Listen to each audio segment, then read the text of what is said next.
안녕하세요. 전샘의 기업사랑TV 북리비입니다. 오늘은 저자 마이클 샌드의 공정하다는 착각책을 요약해 보았습니다. 이 시대 가장 예민한 이슈에 수술메스를 대어 부의 양극화와 이를 공고하는 고학력 세습화의 심화, 그리고 승자들의 오만함과 패자들의 굴욕감 사이 팽팽한 긴장감 등 전 세계를 뒤엎고 있는 어둡고 불길한 징조의 근원을 밝히고 있습니다. 이제 북리비를 시작하겠습니다. 코로나 사태를 제대로 다루기 위한 정신적 준비도 되어 있지 않은 점을 지적하고 문제 해결을 위해서 무엇보다 연대가 필요하다고 합니다. 내가 받은 사회적 명성과 대가가 행운과 밀접히 연결되어 있다고 생각할 때 우리는 겸손해집니다. 이런 겸손의 정신이 지금 우리에게 필요한 시민적 덕성입니다. 능력주의 이상은 개인의 책임에 큰 무게를 싣고 있습니다.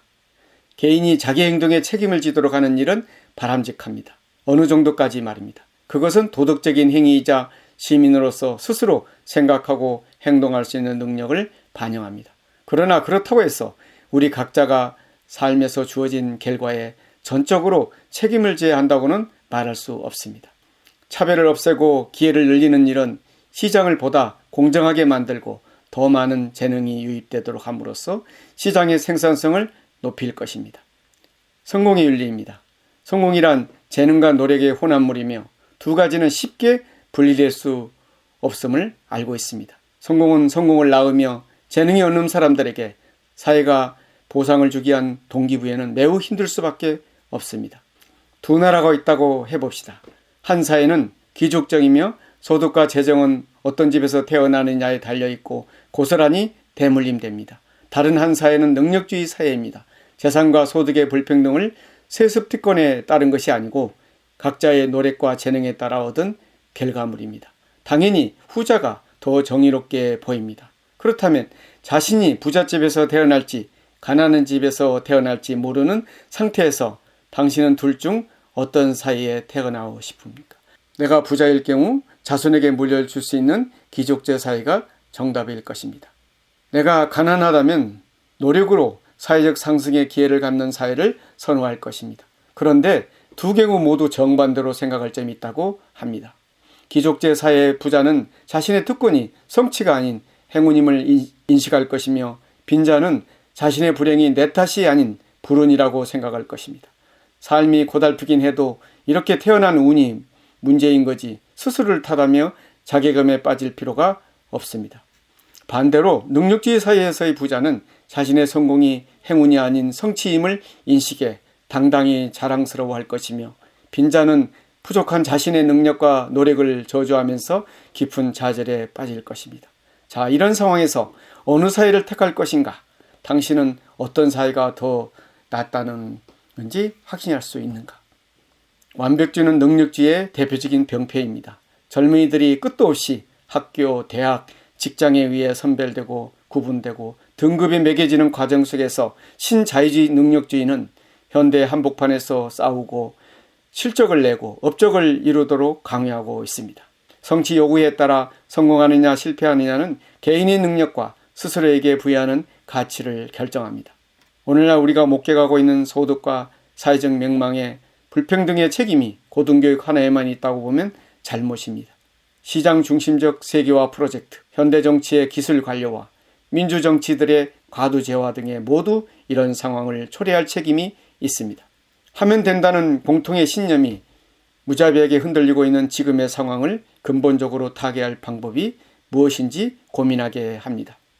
기본적으로 운이 주는 능력 이상의 과실을 인정하고 겸손한 마인드로 연대하며 이 일 자체의 존엄성을 더 가치 있게 바라봐야 한다고 주장합니다. 일의 존엄성입니다. 능력주의 인재 선별은 우리 성공은 오로지 우리가 이룬 것이라고 가르쳤고 그만큼 우리는 서로에게 빚지고 있다고 느낌을 잃게 되었습니다. 이제 우리는 그런 유대관계 상실로 빚어진 분노의 회오리 속에서 있습니다. 일의 존엄성을 회복함으로써 우리는 능력의 시대가 풀어버린 사회적 연대의 끈을 다시 매도록 해야 합니다. 사회적 상승에만 집중하는 것은 민주주의가 요구하는 사회적 연대와 시민의식의 강화에 거의 기하지 못합니다.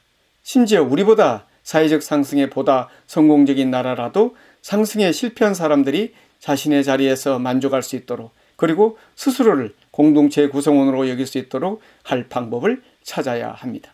막대한 부를 쌓거나 빛나는 자리에 앉지 못한 사람들도 고상하고 존엄한 삶을 살도록 할 수 있는 조건의 평등입니다. 그것은 사회적 존경을 받는 일에서 역량을 개발하고 발휘하며 널리 보급된 학습 문화를 공유하고 동료 시민들과 공적 문제에 대해 숙의하는 것 등으로 이루어져야 합니다. 서로 다른 삶의 영역에서 온 시민들이 서로 공동의 공간과 공공장소에서 만날 것을 요구합니다. 이로써 우리는 우리의 다른 의견에 대해 타협하며 우리의 다름과 함께 더불어 살아가는 법을 배울 수 있습니다. 그리고 이것이 우리가 공동의 선을 기르는 방법입니다.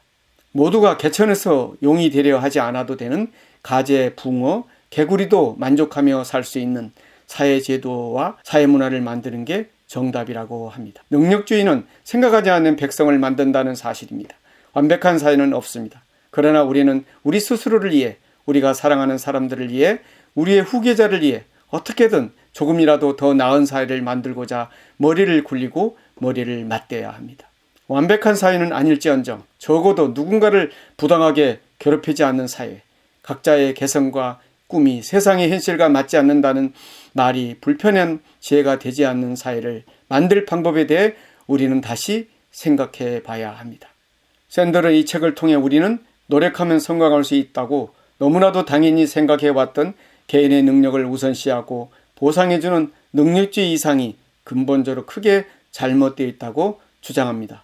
이런 능력주의가 제대로 공정하게 작동하고 있는지, 공정함 이꼬르 정의란 공식은 정말 맞는 건지 진지하게 되짚어보게 합니다.